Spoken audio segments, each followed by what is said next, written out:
Mana responsif kita tentang keberadaan simbol-simbol ini? Nah, saya tidak menolak ketika kemudian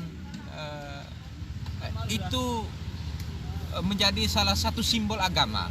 Kemudian itu menjadi salah satu tempat peribadatan suatu agama semisal. Itu tidak saya tolak.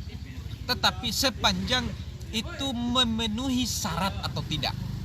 Memenuhi syarat atau tidak, itu yang harus digarisbawahi. Nah, syarat yang kita maksud adalah baik itu syarat administratif maupun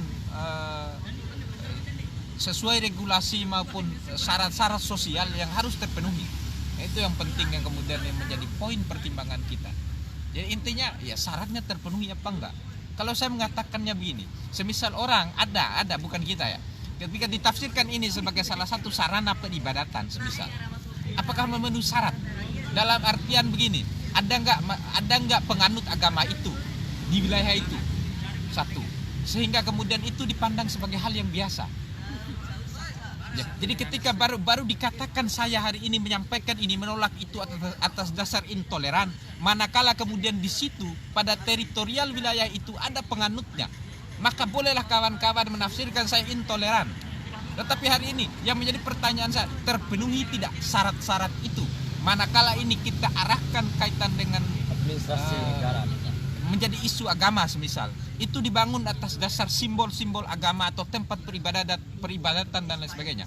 Manakala itu memenuhi syarat, saya akan terima. Saya akan terima sepenuhnya. Tetapi kembali hari ini, ya mari kita uji syarat sejauh mana syarat itu terpenuhi. Kalau saya. Nah kemudian kalau dalam perspektif ini kita sudah kupas juga sebelumnya, ya, bahwa kita tidak boleh membatasi sudut pandang kita kaitan dengan hukum kita bernegara ini terlalu sempit pada hal-hal yang formil saja, hal-hal yang normatif saja, hal-hal yang sesuai regulasi saja. Jadi keberlakuan hukum adat, nilai-nilai luhur yang terbangun itu diakui di negara kita. Kemarin banyak perumpamaan dan lain sebagainya. Contoh semisal, ini tidak boleh ditafsirkan lain ya.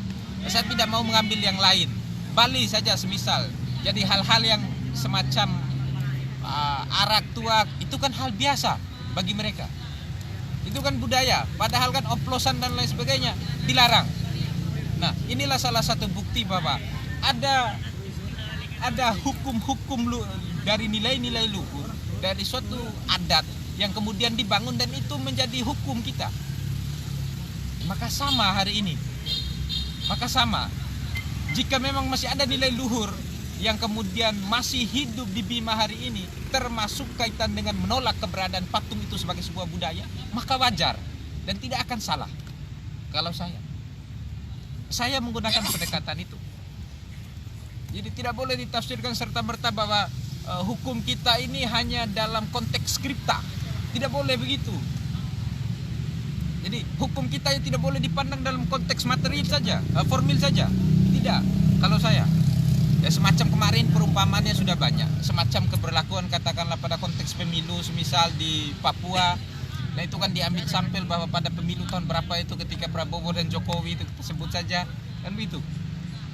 Nah mereka mencoblos misal dilakukan oleh kepala suku. Apakah ini salah? Dibenarkan oleh MK? Ya, akan begitu. Generalis.